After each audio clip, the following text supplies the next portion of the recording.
Good evening, I'm Paula Toti. And I'm Kyle Linsky. A Local 12 investigation uncovered a huge disparity in the number of so-called major unusual incidents involving people with developmental disabilities in Ohio. And we're learning about the number of adverse actions taken against violators.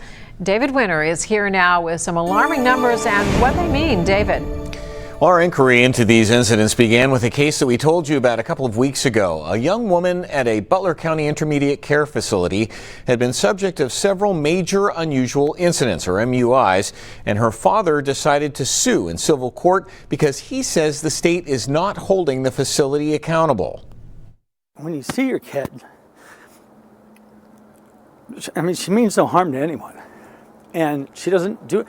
And to have a cut like that, and it's an inch or an inch and a half wide. It's 4 inches long. Greg Carter speaking about his developmentally disabled daughter Lauren and one of the MUIs that resulted in her throat getting slit. The investigation into the incident is still ongoing, but it is just one of several MUIs over the years involving his now 35-year-old daughter. He's suing the Intermediate Care Facility in Butler County, where several of the incidents allegedly happened. We wondered, where is the state oversight here? The Department of Developmental Disabilities' latest annual report shows the DODD received reports of 18,000 MUIs in 2021 alone. Yet the DODD tells Local 12 it only revokes on average one license per year from intermediate care facilities.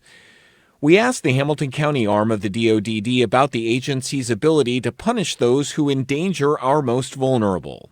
Do you believe that the Department of Developmental Disabilities has enough teeth in order to properly enforce what it needs to enforce? I think there's great systems in Ohio. I want to be really clear about that. But sometimes, there's red tape to move through, and sometimes it just doesn't move as fast as maybe many of us might like.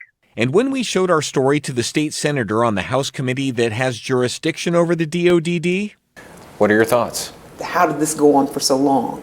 And what reporting responsibilities, how do even individual incidents gets reported so that somebody comes back and says, hey, what happened to this particular individual?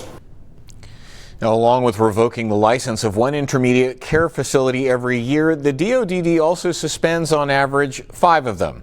But weighing those numbers against 18,000 major incidents in a single year, that's still a huge disparity. And because of our reporting, by the way, Senator Ingram's office is now in contact with Lauren's family, and the senator says that she is looking into legislation aimed at improving the system. Paula? Thank you, David. Well, after our report on Lauren, the Butler County facility notified her father they will be kicking her out because of his legal actions. The family still has not found a new facility for her.